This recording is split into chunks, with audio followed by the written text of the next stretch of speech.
user time on your app is limited. You cannot expect the user to go through every journey that you have. So for us, we have to optimize our app or design our apps in such a way that whatever the customer is looking for, he does not have to hunt for it. Never lose sight of your customers. Your customer can be a support agent. Your customer can be a delivery boy as well. Never lose sight of your customer, because that is when you get insights at what a customer wants, what are the customer needs, and what is the gap in the product that we have. A heat map can tell you a lot of things about the customer behavior, right? Which are the cities which the customer is interacting with, what is the scroll depth that the customer is going to, because you can only see n number of customers using your app. But if you want to do that at scale, heat maps is the answer. In the past 6 to 7 years, the customer behavior has changed. India is a land of use cases, right? And we have just barely scratched the surface as of now. There is a lot to do and a lot of market to explore. Welcome to another episode of CRO Wizards Season 2 by VWO Podcast. With hours of in-depth conversations, we talk about using CRO to deliver what your users want, while also driving long-term growth for your business. Before we speak to our guest, here's a very quick overview of what we do. VWO is a leading experience optimization platform that enables you to gather in-depth user insights and build winning experiences across your website and mobile app. VWO Copilot, our AI champion, handles the heavy lifting of suggesting test ideas, creating variations, and finding insights, so you can focus on making strategic decisions that drive growth. Now, without further delay, let's jump right back to this conversation. Today, we've got a fantastic guest with us, Shobhit Garg. Shobhit comes with a diverse experience. He's worked on multiple categories of apps, like e-commerce with ShopClues, or real estate with Magicbricks, or even food delivery with Zomato. Currently, he's working as a senior product manager at Microsoft. And being a computer science engineer, Shobhit knows the ins and outs of mobile app tech. So grab your coffee, sit back, and let's pick his brain for some seriously practical tips and stories. Hi, Shobhit. Thanks for taking out the time. Hi, Piyush. Thanks for making me come to this, and glad to do this. Great. Do you think such a podcast should have existed some time back when mobile app product managers were looking out for resources? Because this is our primary aim to do just that. Piyush, I think something of this sort, if I had access to something of this sort or a podcast of this sort, maybe sometime in 2016, 2017, it would have done me a host of good. At that point in time, so we are talking about sometime in 2016, 17, 8 years from now. So that was a time where, there was not a much thing, you could talk about or find people specifically to talk about their experiences on how they work on apps, be it Android, iOS, and whatnot. So something of that sort at that point in time would have been a great help for me. And Yeah. I think a podcast of this sort can add a lot of value to somebody who is looking to get into the product space, or who has been a PM for some time and wants to make a quantum jump, or, go into the next orbit as well. So I think this is a great value add. Awesome. So as you rightly mentioned that all of this started back in 2016 for you, especially in the product management domain. So how was your experience with product management? How do you think product management has evolved since then, particularly in the mobile app space? Sure, Piyush. I have been a PM for last 8+ years now. My first PM stint was at ShopClues. I joined ShopClues in 2016, and that time I was fresh out of college as well. So it was my first PM stint. However, a quick trivia for you. Before doing my MBA specifically, I worked in Make My Trip and Snapdeal as well. That is from 2011 to 2014. Guess what? In 2012, when I was part of the Make My Trip crew, so that is when we had started working on the mobile apps. So the apps go back a long time. Having said that, in 2012, I think when they were working to launch their mobile apps, it was a web view kind of a thing where a browser used to open inside the app itself. So app has come a long way since 2012, because I intend to believe that I was there when the apps were being launched and were being worked on. Now, talking about my PM stint specifically, since 2016, when I was part of the ShopClues group, I have seen, and I was part of the Magicbricks team until like last year itself. So I remember at ShopClues in 2016, 2017, app traffic was probably less than say 10 to 12%. At Magicbricks, more than 80% of the traffic is on the apps.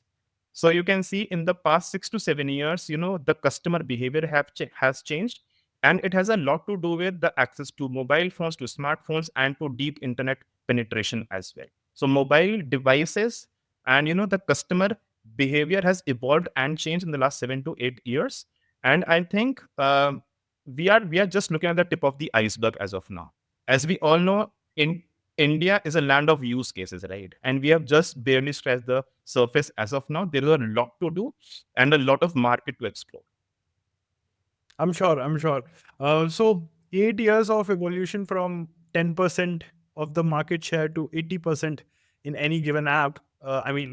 This from a user's point of view, I think I can feel that as well. I'm hardly like on laptops or tablets. It's more about phones only.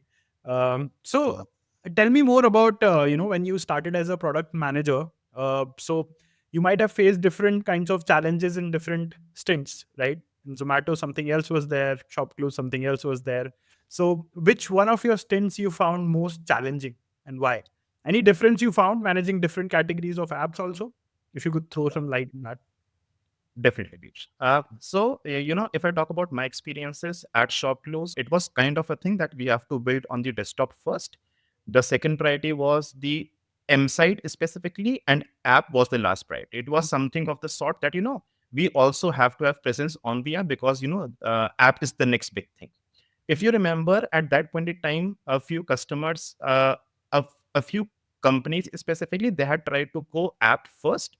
But if you remember the use case of Myntra way back in 2016, 2017, they had gone app first, and that somewhat backfired for them, if you remember, if you recall that point in time. Yeah. So that is when, all the companies in the market, they were shy in going like app first. They wanted to, they were bullish on the desktop, they were bullish on the M side specifically, and then app was also like a plus one, right? Yeah.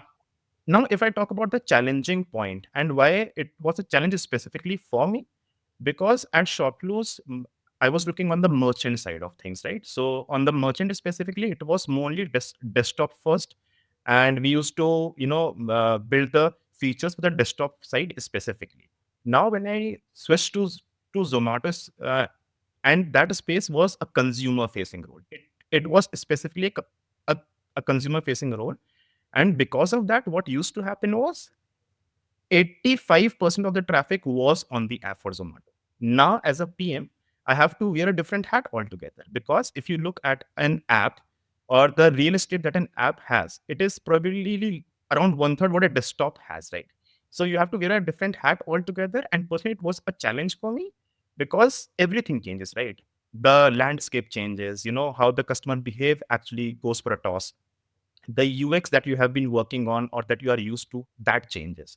You are you are no longer working on the landscape view of a desktop. You are working on a portrait of a app, right? So that is a big change for me.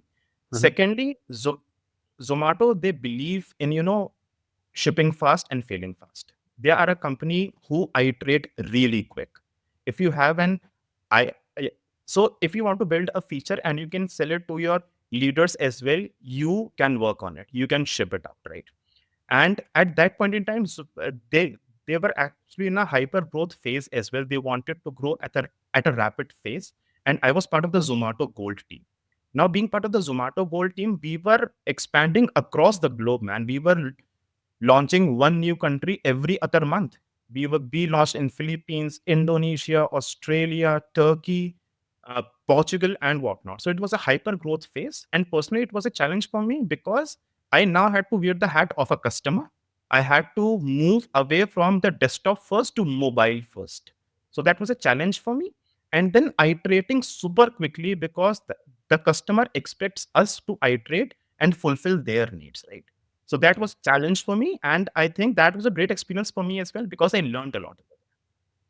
Yeah, absolutely. So while during your expansion in your stint with Zomato, What all new features that you have worked upon, or optimized, that really work for that new geography there, or help you really expand? What all those features actually matter to them? Sure, Piyush. So when I joined the Zomato Gold team, on the app specifically, they had a web view. So all the transactions. So if you remember, Zomato Gold is a subscription-based product, Yeah. right? The customer Yeah. can purchase it for say 6 months or 12 months, right? Yeah. So if I walk you through how the user journey looks like, there is a plan page where a customer can view two types of plans: a 6 month and a 12-month plan. And the value prop being that a customer will get 1+1 on food or 2+1 drinks, right? So the first screen would be the plan page where we talk about the plans and the value props.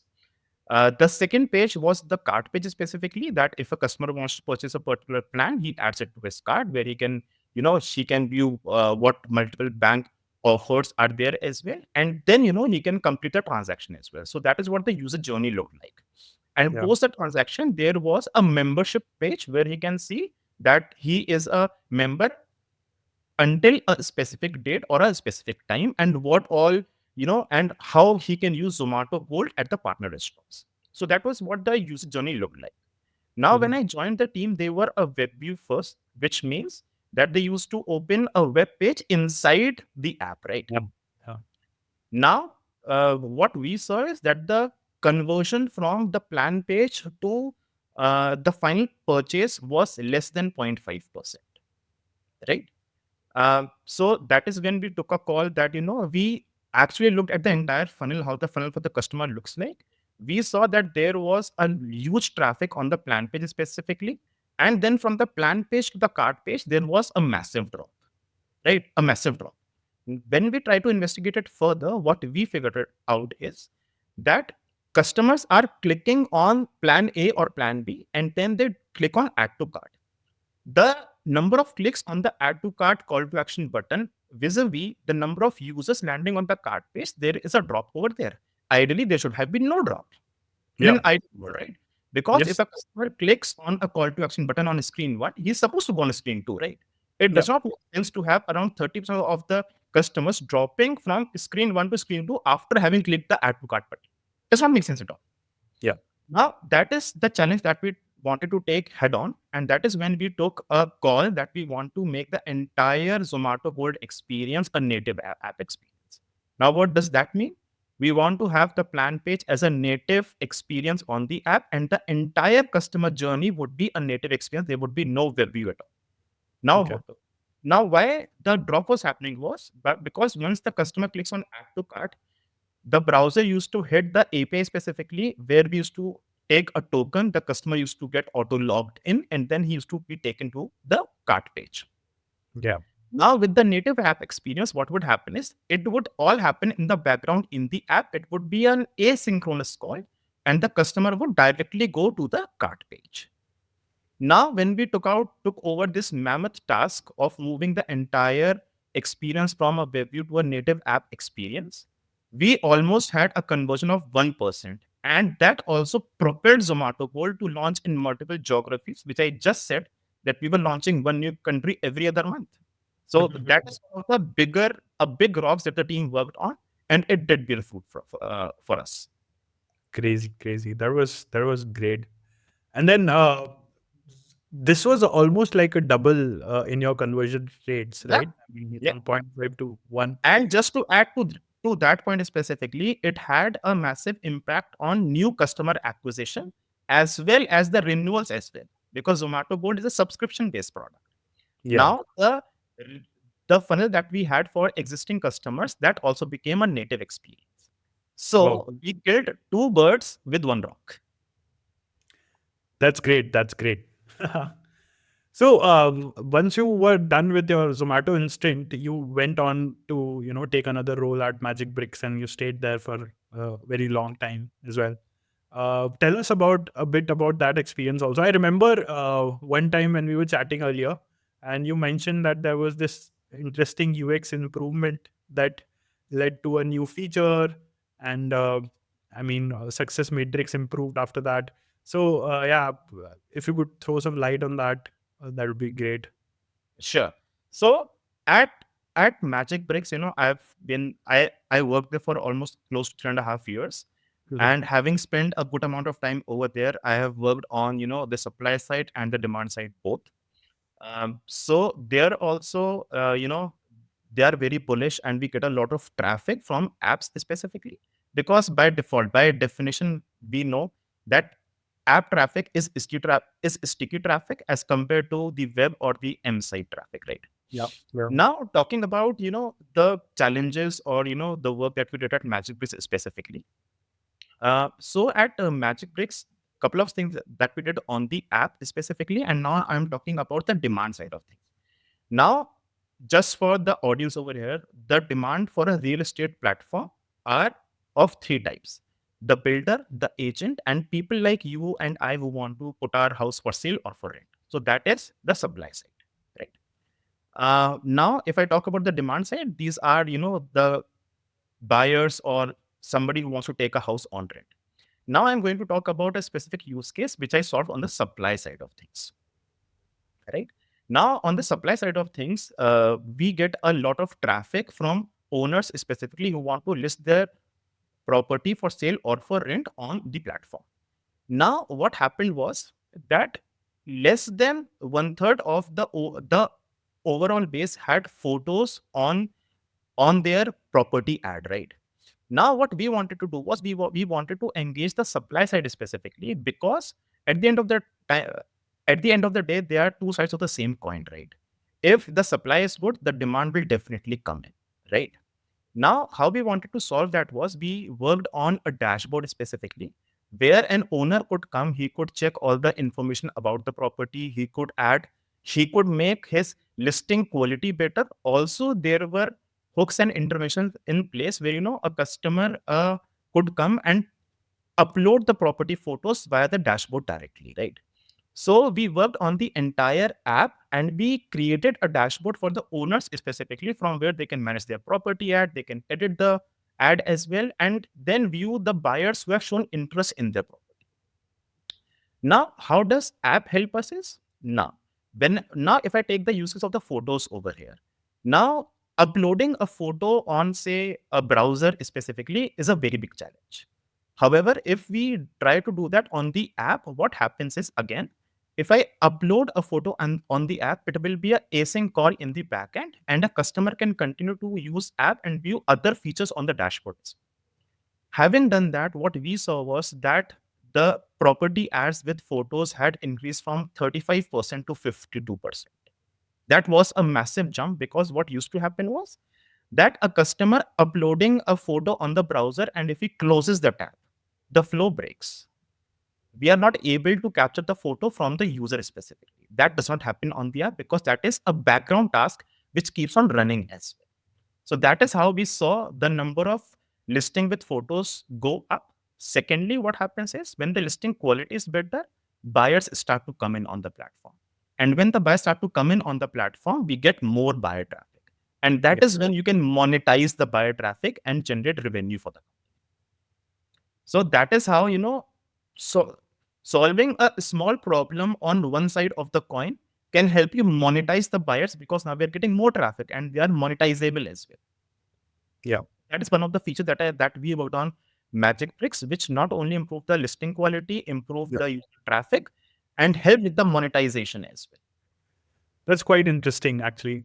So, Shobhit, like, while doing any such change or optimization, you have to, you know, uh, go with a good user research, right? And there are multiple ways to, understand your users. So, across these different kinds of companies and different job roles, what sort of methods that you have devised to understand your users better? What are more effective ones, and how do you go about that? Sure, Piyush. So if I talk about how do you get to know your users specifically, there are three broad ways, right? The first way is actually going to the customers and talking to them, right? And I would say a sub part of it would be going to the customers and observing them use your app. So that is one of the ways in getting to know that how a customer is interacting with your app, and is the interaction as per our desires or not. We want the customer to use a customer journey, or for us, probably one particular thing might be like very simple to use, but the customer is not finding it simple to use. So technique number one is observing the customer or talking to the customer, right? The second way is to have heat maps in place, and they have always helped me a lot. A heat map can tell you a lot of things about the customer behavior, right? Now, with a heat map, you can check that which are the cities which the customer is interacting with, what is the scroll depth that the customer is going to, and how is he overall interacting with your app. Because you can only talk to n number of customers, you can only see n number of customers using your app. But if you want to do that at scale, heat maps is the answer. You can look at customer experience and how the customer interacts with your app at scale. The third thing is you look at numbers. There is no substitute of looking at numbers. You have your GAs in place, you have your trackers in place, you have your telemetry in place as well, and you look at numbers day in and day out. You can create funnels for yourself. You can do n number of things with, if you have numbers handy with yourself. Now, if I talk about how I go about, checking what if I need to talk to a customer or not, if I need to look at a heat map or not, because at the end of the day, the first two techniques that I talked about, they are not quantitative and per se, I would say they are more about, getting a grasp of things, right? However, when you look at numbers, by definition, it is quantitative. Now, what I do specifically is now for a new feature specifically, I would be focusing more on talking to the customers, looking at heat maps as well. For an existing feature or an improvement in place, probably I would bank more upon looking at the numbers because I have a gut feeling with me that this is how the numbers should have gone up. So it also depends on which technique I'm going to use, depending on the life cycle of the product or the feature as well. Right. Makes sense. Now, so that is how I go about looking at numbers first for a feature that has been in place. But Got for it. a new feature, what I would do is I would most probably, talk to customers. And also when planning a new feature, it is very, very important to talk to customers, understand their pain points, and then probably show them a working prototype to get their feedback, to improve your offering even further. Understood. That's great way of looking at it, like treating different data differently to solve different problems for you. So as you mentioned that enhancing the current user experience. So I think mobile app optimization plays a great role there, and of course experiments and personalization are great tools to do that as well. So tell us a bit about your process around it, like from you've told me about how you identify the needs of things, but how do you go about rolling them out, releasing these features in terms of experiments of or maybe personalization campaigns, and what happens after that? So tell us about this process. Sure. So Piyush, how we go about doing things is whenever we are working on a new feature per se, right? So, I'll again break this down into two parts. One would be launching a new feature. The second would be iterating with an existing feature, right? Now, if I talk about first about working on a new feature specifically and launching a new feature, now how we go about it is we always launch it in a control group, right? Now, how we do it is at Magicbricks, how we used to do it, we always used to run experiments for a particular city first, right? So, Magicbricks being a real estate portal across India, how it used to work is we have presence across all the cities, all the major cities in the country. Now, whenever we work on a new feature or we are launching a new product per se, how we go about it is we launch it in a particular city only. And depending on we choose one of those cities where also, the traffic is not a lot, where the supply and demand is also not a lot, because we do not want to have high risk when launching a new feature specifically. Now, so we use a city approach when we are launching a new product. Having said that, coming to the second bucket, when we are iterating with an existing feature, now how do we go about it? For that, what we do is we want to test an probably phase two of a feature across cities. In that case, we run A/B test as well. That is when we select a cohort of customers, and the feature is rolled out to those customers only for the first month itself. Because in the app, we all know that once release goes out, it takes a month, it takes a week or two to roll out as well. So we wait for entire 1 month and we check how the numbers look like. Has the drop off increased? Are the desired outcomes coming or not?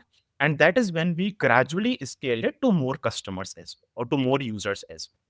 So for new iterations, we usually used to launch pan India for a specific set of customers. For a new feature, we usually take a city first approach. Understood. That's a great way to put it.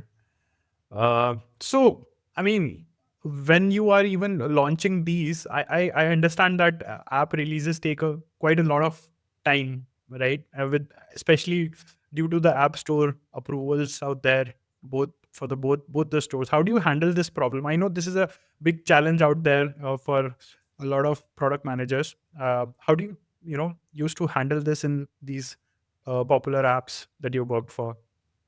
Sure, Piyush. I think as a PM, this pain point is really real, right? It's a real pain point for all of us. But what I tend to believe is these are external factors for us. These are some things are not under our control. And, we have to abide by the rules that these two Play stores have, right, in place. For iOS and Android both, I think the lead time is anywhere between 2 to 5 days. When you submit an app to them, they would review the app and then it would be gradually rolled out via their specific app stores, right? Yeah. So, as a PM, it is imperative for us to plan the re- release in such a manner that if we have a deadline to meet, or if we have to, if we are launching a new feature specifically, we have to be mindful that this is the lead time that both of these app stores have. Now, is there a solution for these pain points? The brutal answer is yes, right? So you would always have a point of contact in Google as well. You can reach out to them and request them to expedite your app release as well. But you can't go to them for like every single app release. The only Yeah. solution that I worked with and how I worked with my team specifically to handle this specific point was that we have to plan the release that we have well in time and well in advance as well, so that we know. Let us take the worst case scenario over here. How much time will they take to approve our app? Is it 5 days? So be it. We would submit it for approval at X minus 5 days. Yeah. Having said that, if it used to take a longer time, because probably say by the end of the year, that lead time used to go up to 7 to 10 days as well. So that is the time which a PM has to be mindful of. They have to plan in advance as well. That this is the lead time that these app stores have, and we have to live with that. Understood. Understood. So that was quite interesting, actually.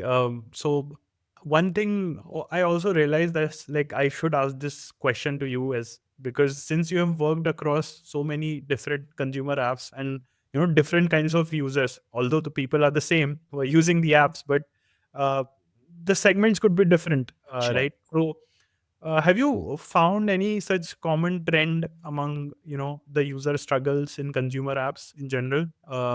If you could tell me a few examples if you know top of your mind. Sure, Piyush. So, as a PM, I would talk about my struggles first, and then we would come at the users.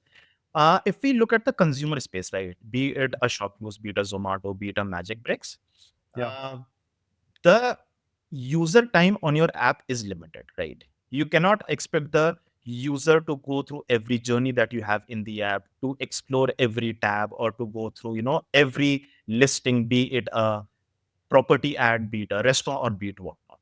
So for us, we have to optimize our app or design our apps in such a way that whatever the customer is looking for, he does not have to hunt for it.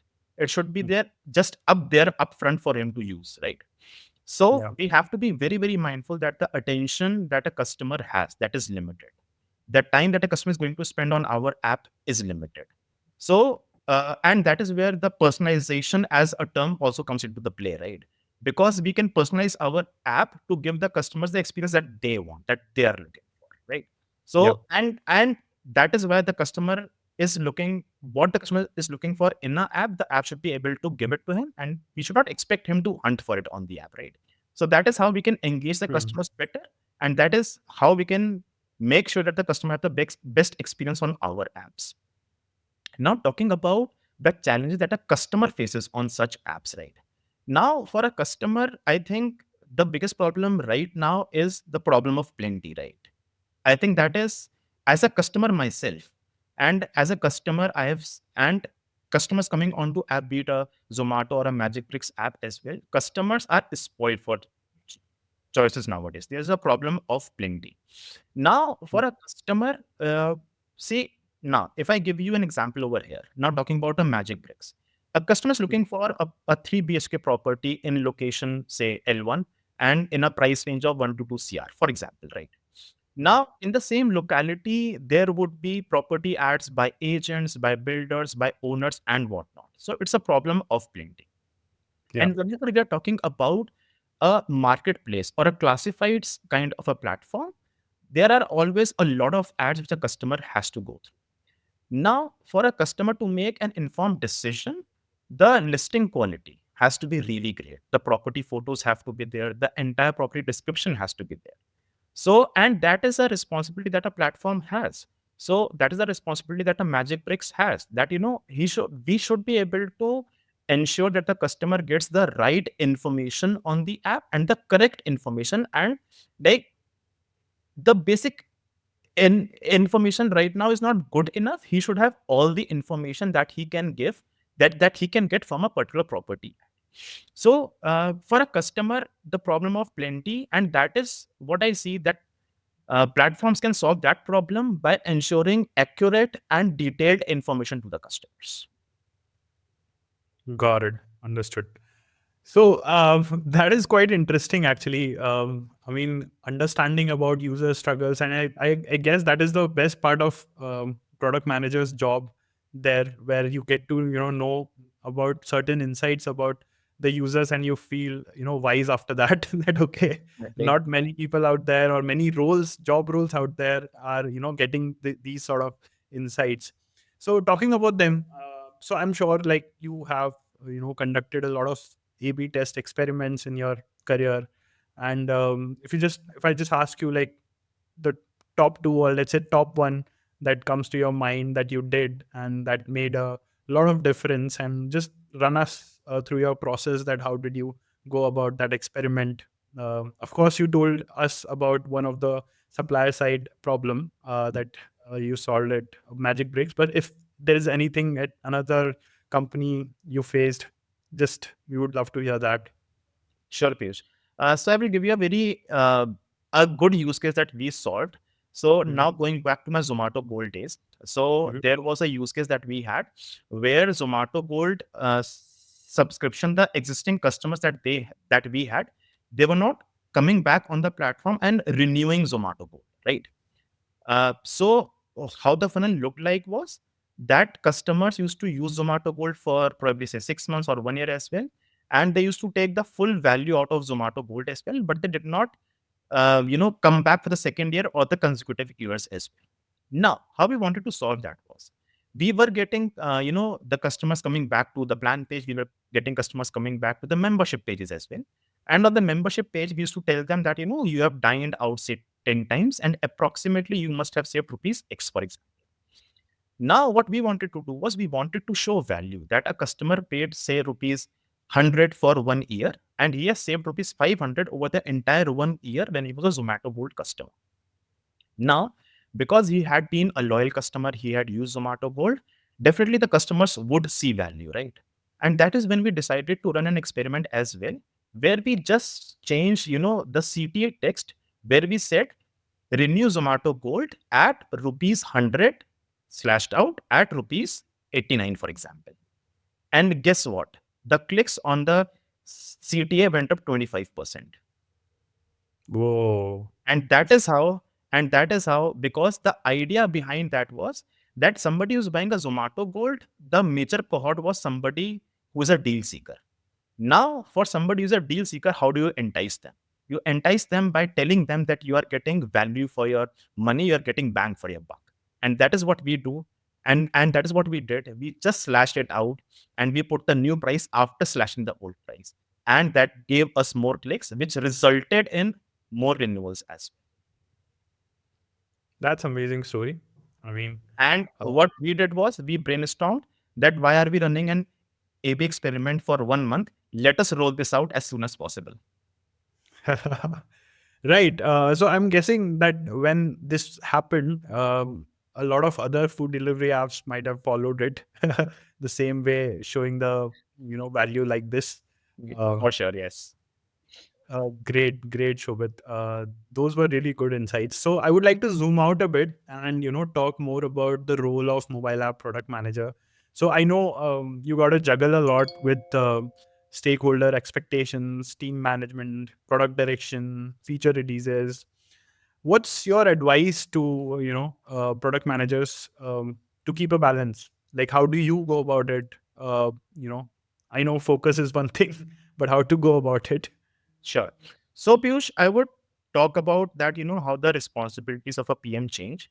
For somebody who has just become a PM or has been a PM for, say, 1 to 2 years, how their day would look like or what their priority should be would be different from from a PM who has moved on to a senior PM role and has been around for, could say, 7 to 8 years.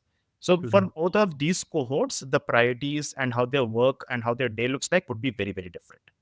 However, if I have to, pick out the similarities of how a PM should go about doing things, I think number one that I would recommend to all the PMs, be it working on the mobile side of things or being, a general PM as well, never lose sight of your customers. Your customer can be a consumer, your customer can be a customer support agent, your customer can be a delivery boy as well, right? If you're building products for them, never lose sight of your customer and never lose touch with your customers. What I did, be it my stint with ShopClues, be it my stint with Zomato as well, or be it my stint with Magicbricks, I at least had couple of conversations every month with, say, a builder, with a broker, or during my Zomato Gold times with the restaurant owners as well, or be it somebody who has, dropped off from the plan page and not purchased Zomato. So my number one priority has always been to be in touch with the customers, because that is when you get insights at what a customer wants and what are the customer needs, and how and what is the gap in the product that we have. So one thing that a PM at any stage in his career specifically is never to lose sight of your customers. Number two for me would be to always have an eye out, or always have a lookout for what uh, the market landscape is right now, because a market landscape can change. You can always look at what the competition is doing. You can always look at how the market landscape is going to change. Is there something new which might not affect you at this point in time, but might have a big change in your life after, say, 1 year? So you have to be mindful of the market landscape as well, and in that it includes your competition. And third would be always have a good network of PMs who you work with whom you can bounce off ideas as well. Because working in silos has never done good to anyone. When you have a good peer group, be it your mentors, and you should have your mentors in place, right? You should have your peers and mentors in place, because you can bounce off, because you can talk about your ideas with them. They can improve your ideas as well. So that is something that every PM should have, a support system or a peer group with whom you can discuss and talk about product Yeah, per se. yeah, definitely. So, do you feel like there is an expectation from the stakeholders also, or leadership as well, that sometimes interferes with the workings of product manager, or maybe the product direction that you want to take, because you have the customer insights and everything, but the brand needs to go in a certain direction and leadership wants it in a certain way. So how do you handle such challenges? Like, of course you make a case for it to them, but how do you go about it? Yes. So, Piyush, what I believe is that being a PM, stakeholders are always going to be there, and there are going to be tough stakeholders as well. And there will be stakeholders who influence you, and there would be some whom you can influence as well. Now, a stakeholder by definition is demanding, right? They would want something to be done, and for them, it can be a priority, might not be a priority for you. So, what I believe and what I have mostly practiced always is that what you can do is you can always build a case for yourself. So, a particular product ask can go either two ways. Either you are on board with that task or you are not on board with that task. And then, there could be some problems with the prioritization as well. But I'm going to talk about, if you're not on board with the product as from a stakeholder, how do I go about it? I spend some time. And then, what I try to do is I try to build a case that if we spend our time and our resources specifically on solving this particular problem or building a specific feature which the stakeholder has asked for, how much value is it going to add to the business as a whole? Is that product or that new feature useful for other customers or not, or is it for just one or like a handful of the customers? And what I believe is, if the rationale that you have, it is based out of numbers, it is based out of customer evidence as well, you can always go back to the stakeholder, present the numbers, and present a case that this ask is something that is not a priority for us right now, and this is because of point 1, 2, and 3, because the demand is not there, the customer evidence is not there, the numbers do not talk about such pain points, or there isn't a need to build such a product in the first place. So I always believe that having a good rationale in place and talking to the stakeholder about why this is not a priority. The important thing here is why. So if you're able to sell the why, I think your job becomes a bit easy. Having, Understood. and That's have a, and having said that, what I also believe in, there would be stakeholders or there would be a few business priorities as well which have to be prioritized. For example, I'll talk about my ShopClues days. So that is the time when GST had come into play. The roadmap that we had, that was almost planned for the entire 1 year. Now, because the GST had to be launched by, if I remember, it was sometime around July, August of 2017. The entire roadmap for 6 months was shelved. More than half of the team was working on the GST implementation per se. Having said that, and why I'm big and why I'm bringing this use case specifically is because there could be some asks which become a top priority because they are of that particular nature, right? So yeah. every ask depends on what the priority for the business is and how a team can go about prioritization. Understood. So ultimately, it all comes down to the business value it is creating and how you're making that case in front of the stakeholders. That why is it very important, right? That So is correct. great advice. So okay, Shobhit, let's go in a different direction. The direction where the whole of the world is going right now, AI. So I would just wanted to ask you that okay, Gen AI is growing into every role out there, right? So how are you incorporating it into your workflow? How is it changing the landscape of mobile app product management at this stage? What do you see? Where do you see the use cases are right now for you? Sure, Piyush. So I think for Gen AI specifically, I think it has taken the entire market by storm, right? And the new buzzword for the last couple of years has been Gen AI. And I can see most of the apps, they have taken over themselves that, what we are going to do is we are going to have an intervention with Gen AI where you can, ask questions, you can set a context and what. Now, personally, if I talk about how I am using it in my personal life, what I have done specifically is I have moved away from Google search altogether. Now, whenever I have to ask a question, I ask it to ChatGPT directly. I have stopped, typing in Google search engine specifically. So that is, how my customer behavior has changed. That now I do not search, I ask questions to ChatGPT, right? And I think that might be true for a lot of people as well, right? That they have moved towards asking questions instead of searching. Yeah. Now, Yeah. talking about how it has changed my professional life. For Gen AI, I think it is a great assistant to have, right? Now, if I'm working on a particular PRD, I always take help from Chat GPT, where it can give me how the structure of a PRD should look like, how I can go about it. And, if I have a basic user journey in my head and I give a proper context to Chat GPT as well, it can give me a detailed user journey as well. How that helps me is if I have to write a 25-page PRD, which might have taken me say 4 to 5 days, I have a basic PRD structure and a basic journey with me within 15 minutes. And that is Yeah. how it has helped me save time. The PRD that would have taken me entire week to write, I'm able to finish that in 2 days. How that helps me? It helps me to iterate more. It allows me time to focus on things which I should be focusing on. Right. So that is how ChatGPT has helped me in working on PRDs. Point number two, as a PM, we all know that we have to write a lot of mails to stakeholders, to the leadership, to our managers, be it a new feature release, be it an RCA mail, and whatnot. Now, how Gen AI can help me is you give them a context, you give them, that I have to draft a mail with such and such tone, the audience is such and such, and this is the body that should go into the mail. And if you have a previous mail, you can even set a better context. Now, what ChatGPT does for me is it writes a mail for me, it draws a fancy diagram for me, it draws a fancy chart for me, and I have the mail with me within 5 minutes, which probably I would have taken probably half a day to draft and make the mail pretty, right? So that Yeah. has helped me save a lot of time working on PRDs, working on mailers, and what.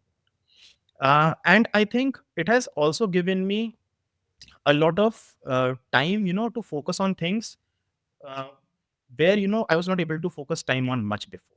Now I get more time to think of my product. I get more time to think, how I can improve my product further instead of being, uh, you know, busy with the operational side of things, that is drafting mails and drafting PRDs. So that is how it has helped me save time, and it has been a great thing for me. Awesome. I think that is like maximal use of AI at this point. Yeah. Yeah.